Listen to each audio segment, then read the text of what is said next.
Hello everybody, Baruch Hashem, we're back here for our second video of this week. This is also for Ilul Ishmat, Mordechai Ben Turan. May his neshama have a rest in Gan Eden. This week's parsha, Parshat HaSaveh, is the only parsha starting from Shemot that Moshe Rabbeinu's name is not mentioned. Our sages tell us it's because when he came to the golden calf, that when he interceded, Moshe Rabbeinu interceded with Hashem not to destroy the Jewish people for doing the golden calf, he asked that if he's not going to save the Jewish people, that Hashem should erase the name of Moshe from the Torah. Now, if we as human beings had to judge this sentence, we would say, wow, what a leader. He is risking his life, he's putting out his own neck. He says, if the Jewish people are not going to live, get me out of the book that you wrote. You would expect that God would give him a reward for that, what have you. But what happens? Hashem actually takes his name out, not from the whole Torah, but from this week's parsha.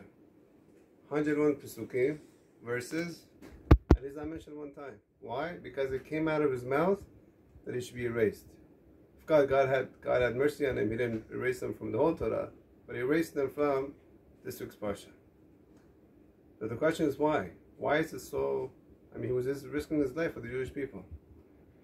So the lesson we learn from here, one of the lessons is that God has told us that you have to make sure, very, very careful what comes out of your mouth, whether for good or for the better. Even if you're risking your life, you want to pray for somebody, what have you, you have to always say things in a positive way.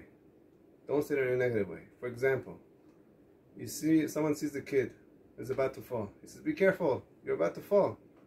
Usually he falls. But instead of saying that, you could say, be careful so you shouldn't fall. Because the power that God has given us in the power of speech is very, very, it has a lot of power. That it could create things and actually destroy things. Like when we say Adar Kedavra, it's actually words that are taken from the Gemara. Adar Kedavra means that I will create with my words. We have a power to create with our words. You might not realize it. It might not happen today or tomorrow or 10 years from now. But everything that we say is written down, and it actually comes back for the good or chas v'shalom to haunt us. So therefore, whenever we want to say something in the future, we should always say it in a positive way. We should always be in a situation to give blessings and not the other way, because when we actually blessing other people, we're getting brachot back. And to end on a good note, by Moshe Rabbeinu, in the same conversation he has with Hashem, Hashem says, you should leave me alone and let me take care of the Jewish people. I will make a great nation from you. And he said, Moshe Rabbeinu interceded. He said, no, we have to go with what we have. Please don't destroy them. And Hashem listened to him. But because those words came out of Hashem's mouth, that I'll make you into a great nation, it says in the Gemara that the descendants of Moshe Rabbeinu actually numbered in the millions of people. Actually 120 million that I heard the number.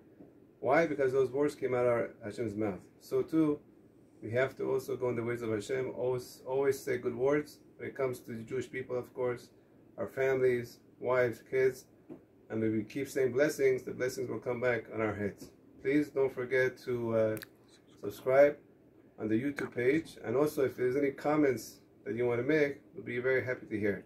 Shabbat Shalom Alech.